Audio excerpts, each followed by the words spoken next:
ಎಲ್ಲರೂ ಬರ್ರಿ ಊಟ ಮಾಡೋಣ. ಮೀಲ್ಸ್ ಇದೆ. ಹೋಟೆಲ್ ಏನು ಇಟ್ಟಿಲ್ಲ, ನಾವು ಮನೆಯಲ್ಲೇ ಮಾಡ್ತಿರೋದು. ನಾವೇನು ಪ್ರೊಫೆಷನಲ್ಸ್ ಅಲ್ಲ, ನೀವು ಮಾಡ್ಬೋದು, ಚೆನ್ನಾಗಿ ಬರುತ್ತೆ. ನಾವೇನು ಎಕ್ಸ್ಟ್ರಾ ಗಿಮಿಕ್ ಏನು ಹಾಕಿಲ್ಲ.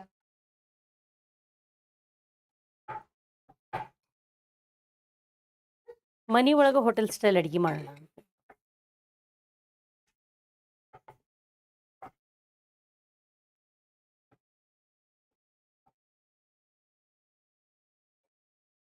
ಲಾಸ್ಟ್ ಚಪಾತಿನ ಇದು. ಇಲ್ಲಿಗೆ ನನ್ನ ಲಾಸ್ಟ್ ಚಪಾತಿ. ನನ್ನ ಕಿಚನ್ ಕ್ಲೋಸ್ ಆಗುತ್ತಾ. ಎಲ್ಲರಿಗೂ ಹೇಳಿಬಿಡ್ತೀನಿ ಈಗ ಗುಡ್ ನೈಟ್. ದಯವಿಟ್ಟು ಬರೀ ನೋಡಬೇಡ್ರಿ, ಸಬ್ಸ್ಕ್ರೈಬ್ ಮಾಡಿರಿ. ಹಾಗೆ ನಿಮ್ಮ ಫ್ಯಾಮ್ಲಿಗೆ, ನಿಮ್ಮ ಫ್ರೆಂಡ್ಸ್ಗೆ ಎಲ್ರಿಗೂ ಹೇಳಿ, ಶೇರ್ ಮಾಡಿರಿ, ಕಮೆಂಟ್ಸ್ ಮಾಡಿರಿ. ದಯವಿಟ್ಟು ಸಬ್ಸ್ಕ್ರೈಬ್ ಮಾಡಿ ಅಂತ ಹೇಳ್ರಿ. ಇನ್ಸ್ಟಾದಾಗ ಫಾಲೋ ಮಾಡಿರಿ, ಅಲ್ಲೂ ಕಮೆಂಟ್ಸ್ ಮಾಡಿರಿ. Please please please please please. ಏನಂದ್ರೆ ನಾವು ಮಾಡಿದ್ದು ಒಂದು ಅಡುಗೆಗೂ ಒಂಥರ ಧನ್ಯತಾ ಭಾವ ಸಿಕ್ಕಂಗಾಗತ್ತೆ.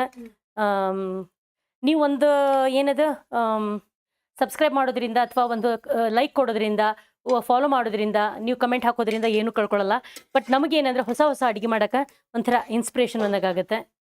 ಇವತ್ತು ಎಲ್ಲರೂ ಮಾತಾಡ್ಕೊಂತ ಕಮೆಂಟ್ ಓದ್ಕೊಂತ ಮಾಡಿದ್ದು ಇನ್ನೂ ಒಂಥರ ಖುಷಿ ಆಯಿತು.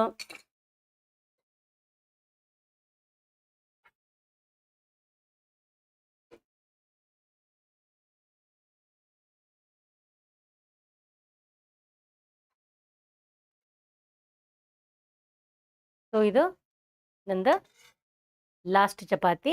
ಮತ್ತು ನಾಳೆ ಹೊಸ ಅಡುಗೆ ಜೊತೆಗೆ ಮತ್ತು ನಾಳೆ ಭೇಟಿ ಆಗ್ತೀನಂತೆ. ದಯವಿಟ್ಟು ಇನ್ನೊಂದು ಸಲ ಎಲ್ರಿಗೂ ಕೇಳ್ತೀನಿ, ಪ್ಲೀಸ್ ಸಬ್ಸ್ಕ್ರೈಬ್ ಮಾಡಿರಿ, ಫಾಲೋ ಮಾಡಿರಿ, ಶೇರ್ ಮಾಡಿ, ಕಮೆಂಟ್ಸ್ ಮಾಡಿರಿ.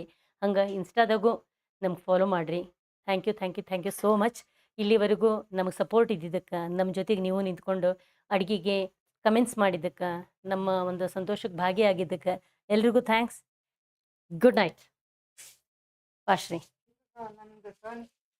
ಇವಾಗ ಏನಿದ್ರು ಶ್ರೀ ಟರ್ನು, ನಂದು ಇಲ್ಲಿ ಮುಗೀತು. ಮಾಡಿ ರೆಡಿ ಇಟ್ಟಿದ್ದೀನಿ.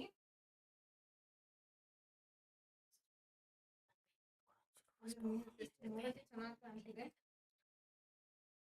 ಜೊತೆ ಒಂದು ಪೀಸ್ ಈರುಳ್ಳಿ, ಮೆಣಸಿನ್ಕಾಯಿ ಇಟ್ಟರೆ ಚೆನ್ನಾಗಿ ಅನ್ಸುತ್ತೆ, ಮಸ್ತ್ ಅನ್ಸುತ್ತೆ.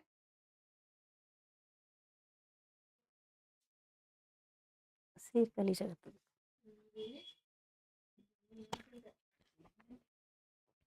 ರೆಡಿ